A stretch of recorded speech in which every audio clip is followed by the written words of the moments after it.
우리가 기독교 강요 2권을 우리가 기독론이라고 하면 이제 이 3권은 성령론이라고 이렇게 부를 수가 있겠습니다. 그래서 굳이 비유를 하자면 기독론이라고 하는 것은 이제 예수님의 인격과 사역에 대한 내용이죠. 그래서 이 기독론을 우리가 씨를 뿌리는 예수님의 사역이라고 이렇게 표현할 수가 있겠습니다. 예수님께서 자기 몸을 한 알의 밀알로 하나님께 드리셨을 때에 그가 땅에 떨어져서 죽으심으로써 많은 열매를 맺게 되셨죠. 그래서 이때 이 열매를 맺는다라고 하는 것이 바로 뭐냐? 우리 성도들이 성령을 받고 성령의 은혜를 누리게 되는 것, 그것을 우리가 열매다 이렇게 말할 수가 있겠죠. 자, 그래서 성령을 통해서 예수 믿는 성도들은 예수 그리스도께서 우리를 위해서 행하시고 그리고 이루신 그 모든 사역들의 공효, 이 공효를 누리게 되는 것입니다. 자, 이 칼빈의 신학적 탁월함의 면모가 바로 이런 데서 우리가 볼 수가 있는 것입니다. 우리가 기독교 강요의 순서를 따라서 그래서 우리가 갈 때는 이 주의해서 이런 것들을 잘 살피면서 따라가야 됩니다. 칼빈이 그냥 생각 없이 되는 대로 그냥 나오는 대로 이렇게 적은 것이 아닌 거예요. 이미 칼빈의 머릿속에는 하나님의 구원, 하나님께서 어떻게 우리에게 이 구원을 베풀어 주시는가, 이것을 서술을 할 때 먼저 하나님에 대해서 이야기를 하고 그 다음에 그 하나님이 구속주 하나님으로 우리에게 예수 그리스도를 나타내 보여주셨고, 그리고 이 예수 그리스도가 우리를 위한 모든 의를 다 이루시기 위하여 전생애를 통해서 순종하셨고, 그래서 그가 마지막으로 하늘의 밀알이 되셔가지고 땅에 자기를 버리심으로 죽으시는 거죠. 자기 몸을. 그래서 자기 몸을 십자가에서 깨뜨리시고 죽으심으로써 예수 그리스도가 많은 열매를 맺게 되었다. 바로 그런 이제 순서로 우리가 보면 되겠죠. 그래서 이제 이 3권에서는 바로 성령의 사역, 그리스도의 구원의 열매가 맺히는 그런 내용들을 우리가 3권에서 볼 수 있다. 이렇게 말할 수가 있어요. 그래서 왜 기독론을 다룬 다음에 칼빈이 이렇게 성령론에 대해서 언급을 하고 있는가? 그게 바로 이러한 구원에 대한 하나님의 구원 경륜과 섭리의 순서를 따르는 것이기 때문에 그런 거예요. 이제 그래서 우리가 이 3권에 들어가면서 저는 오늘 여러분들에게 그런 내용들에 대해서 미리 좀 기본적인 신학적이고 교리적인 내용들을 먼저 말씀을 좀 드리려고 그래요. 기독교 강요에서 칼빈은요, 성령론에 대해서 깊이 있게 다루려고 하진 않아요. 왜냐하면 이미 1권에서 성령의 존재에 대해서 말을 했기 때문에 굳이 그가 그것을 언급하지는 않겠다 이렇게 말해요. 그럼에도 불구하고 3권 전체의 내용은 모두가 다 성령으로 이루어지는 거예요. 우리의 신앙생활의 처음부터 끝까지 모두가 다 성령의 인도하심 가운데서 이루어지는 거죠. 그렇죠? 우리가 성령 속에서 살아가고 성령의 인도함을 받고 그리고 성령으로 기도하고 또 성령으로 하나님의 일들을 행하고 모든 일들이 다 성령으로 말미암아 이루어지잖아요. 그래서 사실은 성령론을 존재론적으로 이렇게 얘기를 하지 않아도 그리스도인의 삶 전체가 사실은 전체가 다 성령론에 연결되어 있어요. 성령이 없이는 그리스도인의 삶 자체가 불가능한 거죠. 자, 그래서 성도들이 누리는 모든 하나님의 은혜와 성령의 은사들도 예수 그리스도에게서 성령으로 말미암아 누리게 되는 것입니다. 그래서 기독론이 없는 성령론은 없어요. 예수 그리스도 없는 성령의 역사는 상상할 수가 없는 것입니다. 이게 하나님의 진리의 역사예요. 하지만 오늘날 신비주의나 또 종교다원주의 이런 것들이 오늘날은 팽배해 있죠. 우리가 사는 세대에는. 고대에는 헬레니즘 문화, 또 이데아, 세계관 이런 것들이 있어가지고 그런 철학적인 것에 의해서 고대의 초대교회와 이런 때 기독교가 많이 영향을 받고 또 복음을 변질시키기도 하고 그랬어요. 그게 잘 지켜왔죠. 그래도. 그런데 오늘날에는 그때보다 훨씬 더 광범위하게 그런 이단적인 사상들이 우리 주변에 널려 있어요. 다양해요. 이단들도요. 어떤 것은 기독론 이단도 있고, 어떤 것은 성령론 이단도 있고, 구원론 이단도 있고, 삼위일체론 이단도 있고, 그뿐만 아니에요. 여러 가지 면에 있어서 다양한 이단들이 많이 있어요. 오늘날은. 또 이 종교다원주의 아닙니까?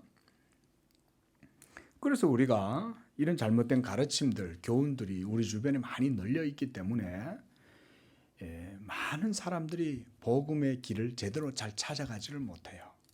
인터넷 같은 거 들다보고 유튜브 같은 거 요즘은 얼마나 많은 설교자들과 거짓 선지자들, 거짓 교사들이 많습니까? 볼 때는 막 번지르해 보이거든요. 얼마나 화려하고 막 보면 뭐 화려한 조명에 삐까번쩍한 은사에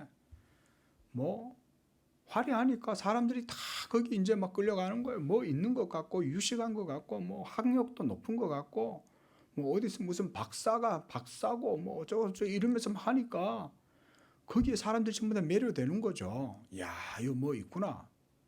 들여다봤더니 없는 거예요, 결국은. 얼마나 많은 사람들이 참 그러고 있는지 몰라요.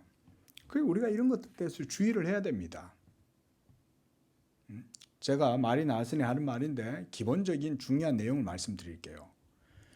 교회를 다니지 않고 하나님에 대해서 아는 지식을 구하는 사람이 있다면 그는 지금 잘못된 길을 가고 있는 겁니다. 이거 철칙입니다. 원칙. 그래서 하나님을 알려면 교회를 나가야 됩니다. 그리고 교회에서 성도들과 연합하고 그리스도의 회에 자기가 속하고 거기서 신앙의 어머니인 교회의 가르침을 따르고 목사의 교훈을 받고 이렇게 할 때 바른 구원의 도를 배우고 구원의 길에서 탈락하지 않아요. 오늘날 코로나 시대 때문에 더욱더 유튜브나 이런 걸 통해서 방송을 통해서 온라인으로 신앙의 교훈들을 접하는 분들이 많아졌는데요. 그럴수록 위험에 노출될 확률이 더 높아졌어요. 인터넷 안에 거짓 것들이 너무나 많아요. 우리 성도님들이 잘 구별 못합니다. 목회자들도 말씀에 잘 훈련되고 신학적으로 교리적으로 바르게 훈련된 그런 사역자들이 볼 때 분별하고 판단할 수 있지 어정쩡해가지고는 몰라요. 그 교회를 떠나서는 구원이 없다는 말이 그 말인 거예요.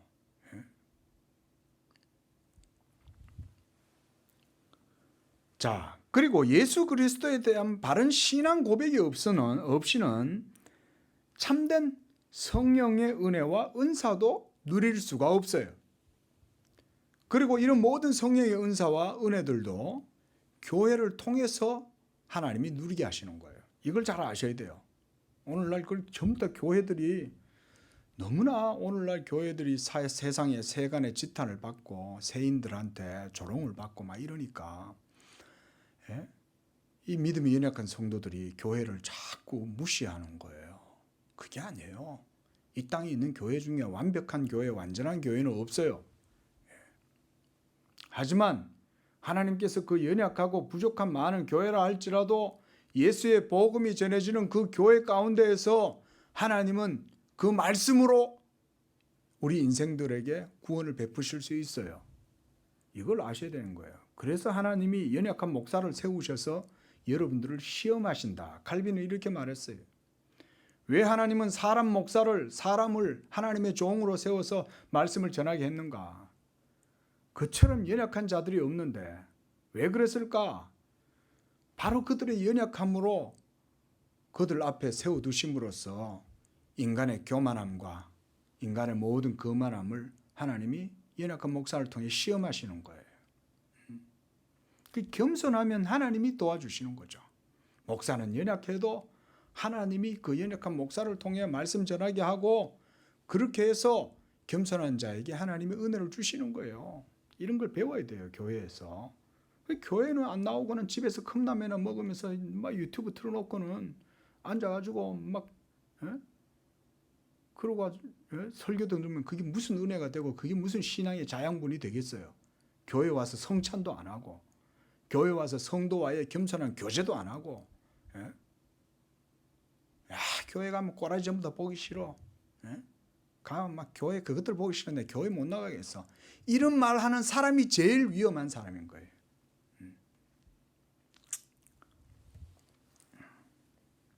자, 그래서 영분별을요. 그래서 정통하고 순수한 복음의 교리를 따라서 영분별을 해야 돼요.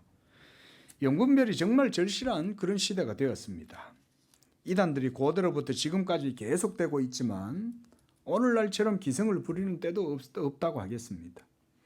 오늘날의 이단 사상들은 마치 기독교 복음인 양 포장이 되어 있기 때문에 성경에 대한 바른 믿음과 또 하나님께 대한 순전한 이런 경외심을 가진 그런 성도가 아니라면 하나님의 참된 말씀을 바르게 분별하기란 정말 쉽지 않은 시대가 되었어요.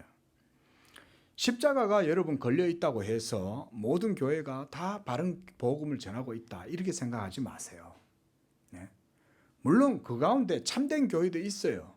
그래서 칼빈은 종교개혁 당시 때 칼빈도 참교회의 표지에 대해서 말해 주었습니다. 여기는 참된 교회다. 그 기준도 칼빈은 분명히 얘기해요. 그건 뭐냐? 예수 그리스도의 복음을 전하는 교회. 그리고 성례가 바르게 시행되는 교회.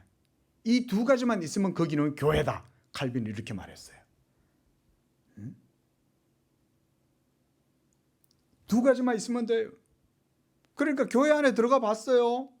그랬더니 교회 안에 온갖 모순투성이, 연약함 투성이, 모난 돌들이 너무 많은 거예요. 그러니까 자기 눈에 대들보가 박혀 있는 거는 못 보고 형제의 눈에 티가 박혀 있는 것만 보는 거죠. 그래가지고는 막 비판을 하는 거예요. 그러면서 저런 것들 때문에 내가 교회 안 나온다 이런 식으로 얘기를 한단 말이에요. 하나님께서 그런 눈에 티가 박혀 있는 자들을 위해서 그리스도께서 자기의 생명을 들여서 그들을 피로 값주고 사셨는데 자기가 뭔데 그들을 비판하냐 이거예요. 자기가 뭔데 그들을 정죄하냐 말이에요. 자기는 주님 위에 하나님의 판단 위에 자기가 앉아가지고 자기가 율법으로 판단하고 있으면서 지금 자기가 그런 상태인 줄도 모르면서 그러고 앉아가지고는 형제의 눈에 티를 빼라는 거죠. 여러분 그런 것들이 바로 오늘날 참 많은 문제예요. 그래 이 교회 저 교회 막 돌아다니는 거. 그러나 복음이 전해지고 성례가 시행되는 그 교회는 거기가 교회입니다. 성도가 많든 적든 상관없어요. 두세 사람 모여 있어도 예수의 이름으로 거기에 복음이 선포되고 그리고 성례가 시행될 때 거기에 교회가 있다라고 말하면 돼요. 그러면 그런 교회에 왔으면 교회가 보기가 부족해 보이고 초라해 보여도 거기에 하나님 말씀이 있으면 그리고 성례가 시행되면 그게 교회인 거예요. 그러면 아무 말 하지 말고 하나님 앞에서 겸손하게 주님 교회에 와서 겸손하게 하나님께 영광을 돌려라. 교만하게 판단하고 그러지 말고. 그런 것도 못 배우면서 그거 하나 배울 마음도 없는데 어떻게 그리스도의 십자가의 도를 따라가고 배우겠다고 그러는 거예요. 그게 어디서 인터넷에서 막 주워 들은 소리 가지고 판단하고 말이죠. 그래서 오늘날 주님의 성도들은 더욱더 이러한 때에 우리가 영적으로 주의를 기울여야겠습니다. 자, 오늘 먼저 성경을 보시기 바랍니다. 로마서 8장 9절과 17절 말씀에서 사도는 성령의 사역이 얼마나 중요한지에 대해서 말씀을 해주고 있어요. 만일 너희 속에 하나님의 영이 거하시면 너희는 이제 육신에 있지 않고 영에 있다 라고 말씀해요. 이 말은 성령이 거하시면 그는 하나님께 속한 자라는 말이에요. 성령이 거하시면. 비록 그가 육체 가운데 모든 삶을 살아가고 있지만 그는 육신에 속한 자, 즉 거듭나지 못하고 할례받지 못한 그런 자연적이고 세속적 상태의 그런 존재가 아니에요. 그는 이제 새로운 피조물이며 하늘에 속한 자다 이 말씀인 거예요. 그래서 성령이 그 속에 없는 사람은 그리스도의 사람이 아니라는 것입니다. 여기서 사도는 성령을 일컬어서 그리스도의 영이다 이렇게 지금 말씀하고 있죠. 그리스도의 영. 이는 곧 성령과 예수 그리스도가 뗄래야 결코 뗄 수 없는, 그래서 존재론적으로 일치하는 가운데 있다 이 얘기인 거예요. 그러니까 너희 속에 그 성령이 거하시면 이 성령은 바로 그리스도의 영이다 라고 말하는 거죠. 자, 여기서 성부와 성자, 성령, 이 삼위일체, 이 삼위격이 이제 세 분이 아니라 한 동일 본질이시고 그리고 한 실체로 한 분 하나님이다. 하나님은 세 분이 아니라 한 분이 있어요. 하지만 삼위로 계셔요. 그래서 성자와 성령의 관계도 그처럼 서로 따로 떼어서 이해할 수가 없어요. 우리가 복음서에서 우리가 앞전에 2권에서 기독교 강요 2권에서도 누누이 봤지만 예수님의 모든 생애는 성령을 힘입어서 행하신 거죠. 예수님조차 하나님의 아들이신데도 하나님의 모든 사역을 행할 때 성령으로 행하셨다는 거예요. 놀랍잖아요. 그 표현이.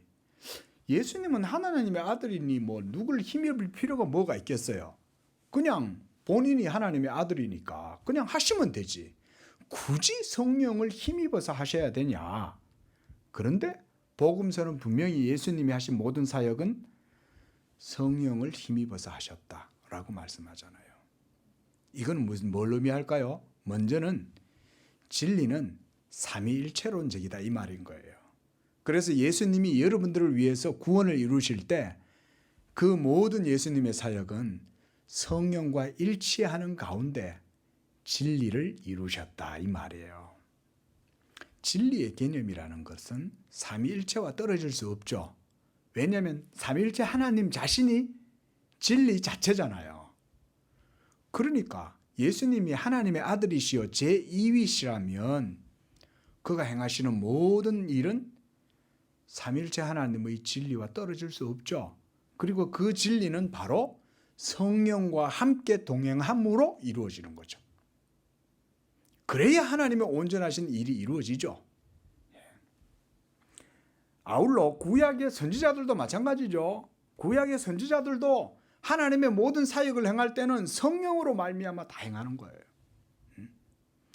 그렇다면 이것은 신약의 시대를 살아가는 우리들에게도 더더욱이 분명하게 강조되어야 할 거죠. 성도 여러분들의 삶도 그리스도의 영으로 말미암는 삶이라면 그리스도와 뗄래야 떨어질 수 없는 삶인 거예요. 성경은 이렇게 삼위일체 하나님과 성도와의 관계를 분명하게 그리스도 안에서 서술해줘요. 그래서 우리가 삼위일체 하나님과의 관계를 그리스도 예수 안에 있는 언약적 삶이다 라고 말하는 거예요. 언약적 삶이란 뭡니까? 하나님의 말씀을 따라서 산다는 거잖아요.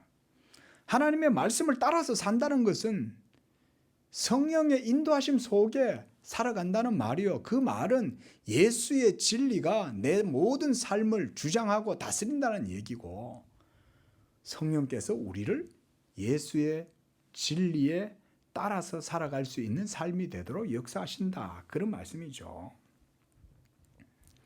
자, 그래서 보세요. 예수님이 진리의 말씀이시고 하나님의 본체이시면 성령 하나님도 동일 본질이시겠죠?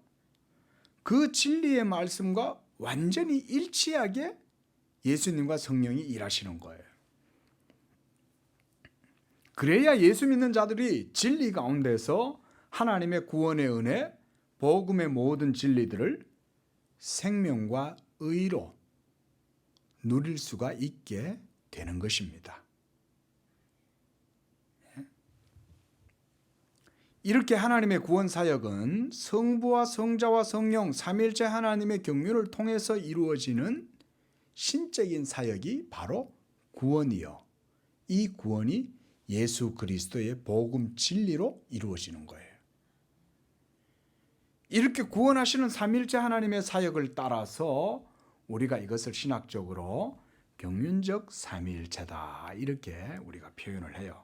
한번 따라해 볼까요? 경륜적 삼위일체. 하나님은 삼위일체신데 또한 하나님이 우리를 구원하실 때는 삼위일체적으로 구원하신다 이 말이에요. 그게.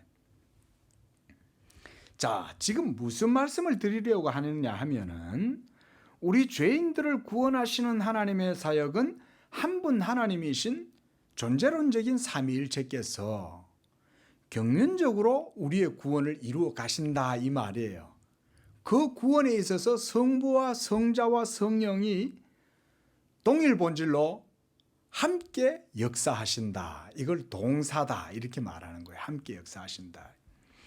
그래서 성부 하나님의 사역과 성자 예수님의 사역과 그리고 삼위이신 성령 하나님의 사역이 각각 그 각 위에 독특하게 그 사역들을 돌리는 것들이 있어요. 그렇다 할지라도 결국은 세 하나님이 사역하시는 건가요? 아니죠. 한 분 하나님이 모든 구원을 이루시는 거예요. 이런 것이 삼위일체론적인 우리가 구원이다. 그래서 성자 예수 그리스도와 삼위이신 성령 하나님의 사역은 하나님의 동일한 진리로 행하시는 것이다. 예수님도 그래서 모든 삶을 철저히 하나님의 말씀대로 행하죠. 그렇죠? 우리가 기독론에서 이걸 분명히 봤어요. 그죠? 예수님의 전체 생애가 철저히 하나님의 기록된 말씀, 모세의 율법과 선지자들이 기록한 모든 말씀들을 응하게 하려고 했다. 그게 모두가 다 하나님의 말씀이니까 그런 거예요. 하나님 아버지의 말씀이니까. 그리고 성령도 우리에게 예수 그리스도의 이 구원의 효력을 우리에게 적용시키실 때 그 그리스도가 이루신 모든 공로를 우리에게 효과적으로 적용시키는 그 사역도 성령이 하신다. 바로 이 내용을 오늘 말씀드리는 거예요. 그래서 예수님께서 성령 하나님, 보혜사 성령에 대해서 소개를 하실 때 요한복음 14장 26절에 이렇게 말씀하셨어요. 보혜사, 곧 아버지께서 내 이름으로 보내실 성령, 그가 너희에게 모든 것을 가르치고 내가 너희에게 말한 모든 것을 생각나게 하리라 말씀하셨습니다. 또 요한복음 16장 13절에서 진리의 성령이 오시면 그가 너희를 모든 진리 가운데로 인도하시리니 그가 스스로 말하지 않고 오직 들은 것을 말하고 장래 일을 너희에게 알리시리라. 보세요. 성령님은 가르치시고 생각나게 해주시는데 모두가 누구의 것을 가지고 생각나게 한다는 거예요? 예수님. 이때는 정확하게 예수님이라고 말해야 돼요. 성령님. 왜냐하면 하나님의 진리가 뭐예요? 예수 그리스도잖아요. 그렇죠? 왜냐하면 예수님은 내가 곧 길이요 진리라고 그랬잖아요. 하나님께로부터 오신 영원한 말씀이 예수님 자신이기 때문에 성령님도 하나님의 말씀을 우리에게 알려주실 때 그 말씀이 바로 누구? 예수 그리스도시다. 그래서 성령은 모두 예수님에 대해서 우리에게 알려주는 거예요. 예수님에 대해서 알려주면 우리가 하나님의 진리를 알게 되는 거예요. 예? 그리고 그걸 깨달을 수 있는 자는 오직 하나님께 속한 자들만이 그걸 깨달을 수 있어요. 그래서 하나님께 속한 자들은 하나님의 택하심을 입은 자들은 복음을 들으면 거기에서 예수님의 음성을 듣는 거예요. 성령이 그와 같이 여러분 속에서 일하고 계신다. 자, 오늘 로마서 8장 본문 다시 한번 보십시오. 10절에서 자, 이처럼 성령이 거하시는 사람은 그리스도께 속한 자요. 그래서 사도는 성령이 거하는 그 사람 안에 누가 있다고 그래요? 그리스도께서 거하신다라고 이렇게 말하는 거예요. 자, 이렇게 보면 결국은 성령이 거하는 그 사람은 그리스도께서 그 사람 안에 거하신다는 말이 되지 않습니까? 그렇죠? 너희 안에 성령이 거하면 예수께서 너희 안에 또한 계신다 이 말이잖아요. 그러면 자, 여기서 질문. 그렇다면 믿는 자 안에 성령이 거하시는 거예요? 예수님이 거하시는 거예요? 예? 근데 예수님이 또 거하신다고 그랬잖아요. 예? 10절 말씀해 보세요. 예? 그렇죠? 그리스도께서 너희 안에 계시면 이렇게 말씀하잖아요. 그 성령이 거하는 사람 속에는 그리스도께서 계신다. 그럼 누가 거하시는 거예요? 여러분 속에. 성령이 거하시는 거예요? 그리스도가 거하시는 거예요? 둘 다 계시는 거죠. 예, 둘 다. 그런데 둘이 떨어져서 거하시는 게 아니라는 점이 이게 이제 포인트예요. 왜냐하면 지금까지 무슨 말씀 드렸어요? 성령과 성자는 동일 본질이시다. 한 실체다 그랬죠. 그럼에도 불구하고 성부와 성자와 성령은 삼위이시다 그랬어요. 그래서 이런 위격 간의 구별이 있다 그랬습니다. 그래서 삼일체 하나님의 사역이 존재론적으로는 일체가 되시면서도 경륜에 있어서는 각 위격에 돌려지는 독특한 사역들을 수행하고 계신다는 것을 우리가 알 수가 있어요. 예를 들어서 성부 하나님은 영원전에 작정하시고 예정하시고 선택하시고, 그리고 성자 예수님은 그 아버지의 뜻을 따라 순종하심으로 택하신 자들의 머리가 되시고 모든 의를 행하시고 이루시고, 또 성령께서는 성부 하나님 아버지께서 영원전에 아들에게 주신 자들을 미리 아시고 그들을 유효하게 부르시고, 부르신 그들을 예수 믿게 해서 의롭다고 하시고, 또 그들을 영화롭게 하시고, 이런 그리스도의 모든 행하신 사역들을 효력이 있게 적용하시는 게 성령의 사역이다. 우리가 이렇게 신학적으로 이제 표현을 할 수가 있습니다. 그래서 주님께서 자기를 믿는 성도들이 성령으로 말미암아 그리스도 안에 거하게 되고, 그래서 그날에 내가 아버지 안에 너희가 내 안에 또 내가 너희 안에 있는 것을 너희가 알리라 라고 말씀하셨죠. 예? 그날에, 이 그날이란 성령을 받으면 이 말이에요. 성령이 임하시고 너희 가운데 거하시면 그의 영으로 말미암아 내가 너희 안에 있는 걸 알게 된다는 거예요. 할렐루야. 지금 예수 믿는 우리 안에 성령이 거하시는 줄로 믿습니다. 그런데 성령이 지금 거하신다는 말은 그리스도께서 우리 안에 거하신다는 말과 같다는 얘기인 거예요.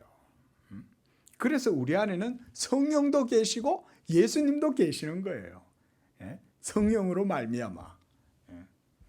그 말씀도 좀 드릴 거예요. 그 다음 요한복음 17장 21절에서 23절 말씀에 보면 이런 말씀이 있어요. 아버지께서 내 안에, 내가 아버지 안에 있는 것 같이 저희도 다 하나가 되어, 이렇게 말씀하세요. 그러니까 우리 죄인들이 예수님을 믿음으로 거듭나고 성령의 은혜 가운데 우리 속에 이제는 삼일체 하나님이 우리 안에 거하신다 이 말인 거예요. 성령이 거하신다는 것 자체가 이미 우리가 하나님과 뭐가 됐다는 거예요?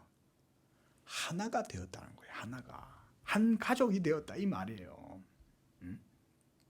이게 바로 한마디로 임마누엘입니다. 임마누엘. 그래서 세상으로 아버지께서 나를 보내신 것을 믿게 하옵소서라고 하면서 23절에 이렇게 말씀하세요.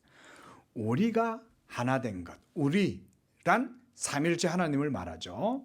성부, 성자, 성령 하나님이 하나 된 것 같이 나를 믿는 성도들도 하나가 되게 하려 함이니이다.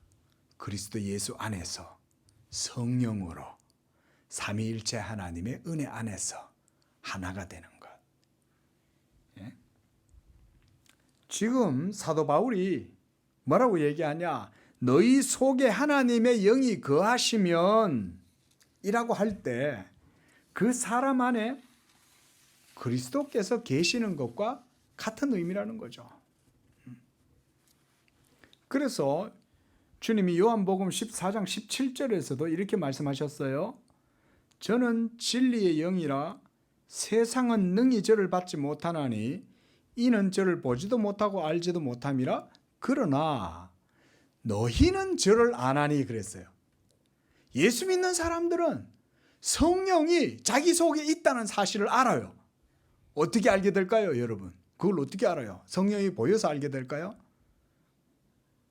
믿음으로 아는데 내 속에 새롭고 신령한 의식이 생겨나는 거예요. 영적인 자각, 의식 이런 게 생겨나는 거예요. 그래서 뭘 알 수 있냐면 하나님의 아들 예수가 나를 위하여 이 세상에 오셨고 십자가에 못 박히셨고 그래서 그가 나를 위하여 대속 제물이 되셔서 나를 위한 모든 중보의 의가 되셨다 라는 사실을 예수 믿음으로 알게 되고 그것을 알게 되는 것은 어떻게 알게 되는 거예요? 그렇죠. 성령이 알게 하시는 거잖아요. 그래서 우리가 예수님을 믿는 거잖아요. 예? 그런 믿음이 어떻게 생겨나냐? 성령이 너희 안에 있음을 알게 된다 그 말인 거예요. 저도 은혜를 받고 나니까 알겠더라고요. 제가 그래서 하나님께서 은혜를 얼마나 참 큰 은혜를 주셨는지 참 정말 받을 자격이 없는 사람인데 하나님께서 값없이 은총을 베풀어 주신 거죠. 근데 은혜를 받고 나니까 제 속에 신령한 정서가 생겨요. 새로운 인식이 생겨나고 이게 뭐지? 제가 이렇게 질문했어요. 이게 뭐지? 희한한 거예요. 이게 뭐지? 예? 그러고 성경을 보니까 성경에서 그 내용을 다 설명을 해주는 거예요. 그래서 너희 속에 거하시고 너희 속에 계신다. 그리고 주님께서 바로 다음 구절 이 요한복음 14장 18절에서 뭐라고 말씀하냐면 내가 너희를 고아와 같이 버려두지 않고 너희에게로 오리라 이렇게 말씀하셨어요. 온다. 온다는 건 성령이 온다는 거예요. 예수님이 온다는 거예요. 둘 다 오는 거예요. 성령이 오시는 게 예수님이 오시는 거예요. 뗄래야 뗄 수 없다 그랬잖아요. 그리고 너희는 저를 아나니 저가 바로 너희와 함께 거하신다. 하지만 세상은 나를 보지 못할 것이지만 너희는 나를 보게 될 것이다. 천상에 계시는 예수님을 우리가 어떻게 본다는 것입니까? 성령을 통해서 우리가 우리 안에 거하시는 그리스도를 본다 이 말이에요. 그러니 성령이 오시는 건 바로 곧 그리스도의 영이 우리 속에 오시는 것과 같은 거죠. 그래서 자 이제 오늘 본문 로마서 8장 11절에서 이렇게 말씀하고 있어요. 보세요. 예수를 죽은 자 가운데서 살리신 이의 영 성령이 너희 안에 거하시면 그리스도 예수를 죽은 자 가운데서 살리신 이가 여기서 예수를 죽은 자 가운데서 살리신 이는 또 누구예요? 어떤 하나님? 이때는 오늘은 위격적으로 말해야 돼. 그냥 하나님 이름은 다 안 통해요. 성부 하나님이죠. 그렇죠? 자, 이 성부 하나님이 너희 안에 거하시는 그의 영으로 말미암아 너희 죽을 몸도 살리시리라 라고 말해요. 근데 보세요. 이 11절에서 예수를 죽은 자 가운데서 살리신 이 성부 하나님이죠. 그런데 이때는 또 성령이 어떤 영이에요? 그 성부 하나님의 영이라고 말하는 거예요. 앞에서는 그리스도의 영이라고 말씀해 놓고 또 여기 와가지고는 성부 하나님의 영이라고 또 이렇게 말씀하잖아요. 자, 그러면 또 질문. 성령은 아버지의 영이에요? 아들의 영이에요?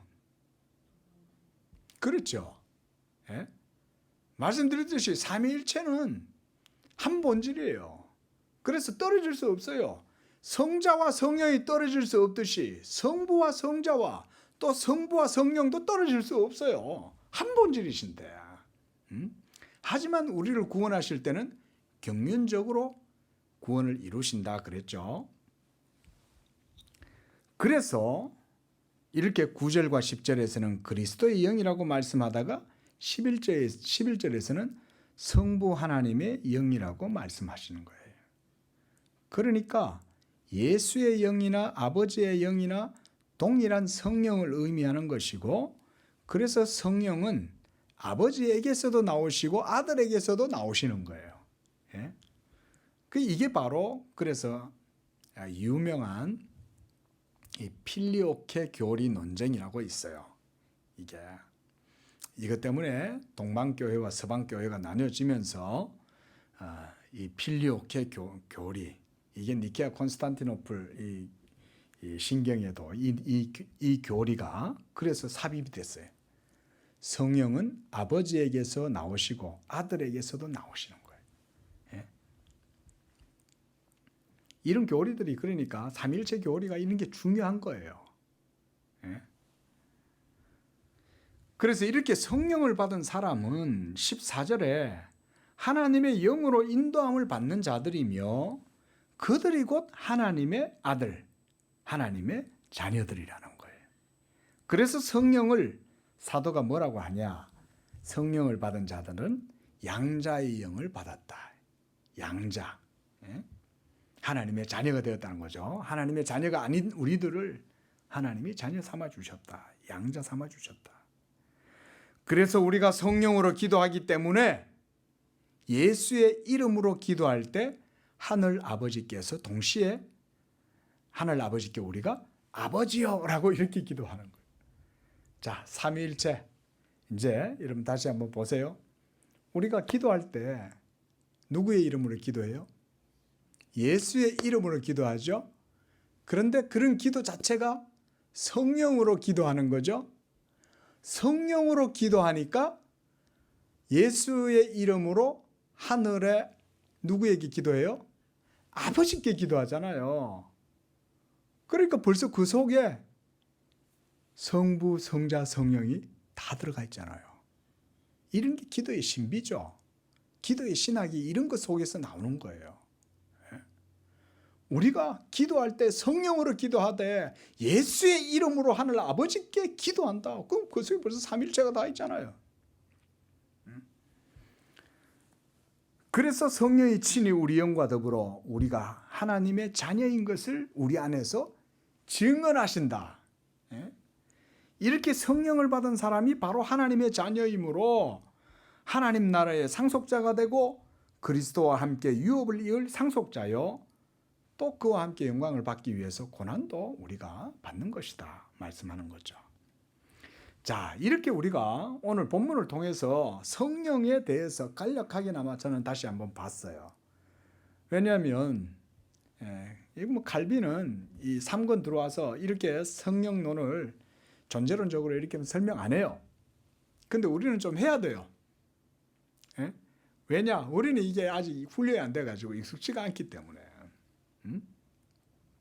그래서 여러분들이 이렇게 삼위일체론 가운데 성령론에 대해서 이렇게 이해를 해야 이제 3권으로 들어가면 칼빈의 논지를 따라갈 수가 있어요.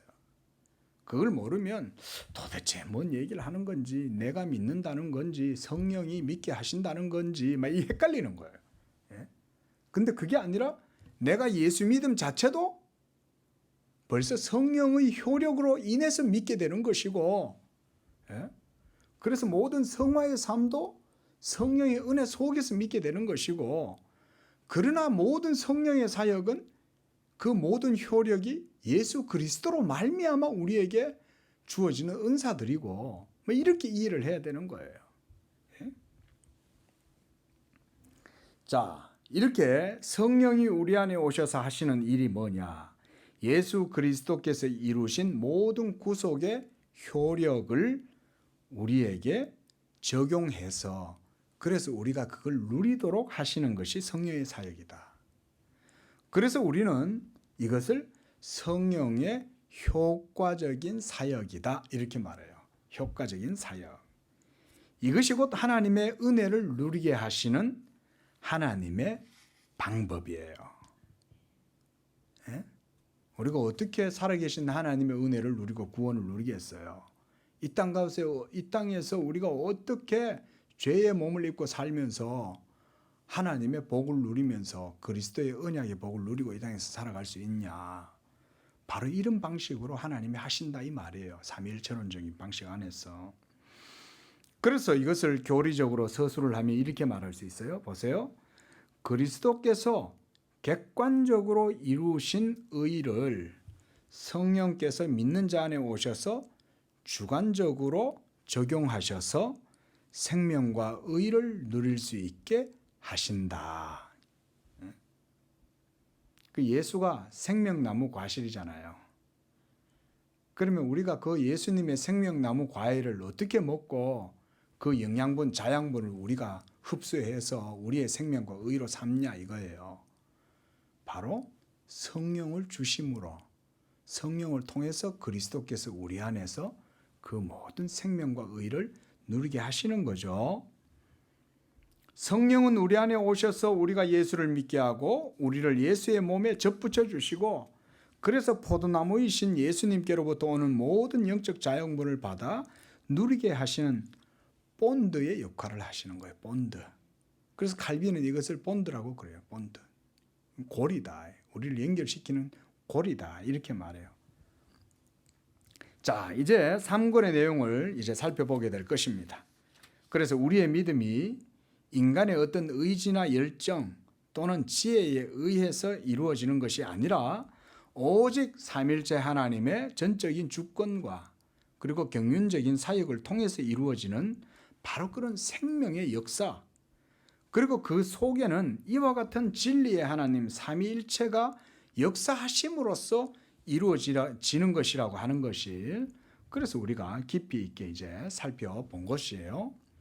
이제 다음 주부터는 이렇게 성령을 통해서 우리가 그리스도 예수를 믿음으로 누리게 되는 은혜들에 대해서 이제 기독교 강요를 따라서 살펴볼 것입니다. 기도하겠습니다. 자비하신 아버지 하나님 감사합니다. 우리에게 이 성령을 주시고 예수 그리스도를 믿음으로 말미암는 이 성령을 값없이 받아 누리게 하셨사오니, 하나님 아버지 이제는 온전히 성령으로 말미암아 성령을 힘입어 사는 우리의 믿음의 삶이 되게 해주시고, 또한 그렇게 살아갈 때 온전히 하나님께 영광을 돌리는 우리의 믿음의 삶이 될 줄로 믿습니다. 우리 성도들에게 이 하나님의 구원의 진리와 성화의 삶의 방식을 이 기독교 강요를 통하여서 우리가 깊이 깨닫고, 또 우리의 삶 가운데 믿음으로 하나님께 영광 돌리며 믿음으로 성령 안에서 하나님과 동행하는 복된 우리 성도들의 삶이 다 되게 하여 주시옵소서. 우리 성도들의 삶에 이와 같은 진리의 증거가 넘치는 복된 진리의 삶이 되게 해 주옵소서. 거룩하신 예수님의 이름으로 기도합니다. 아멘.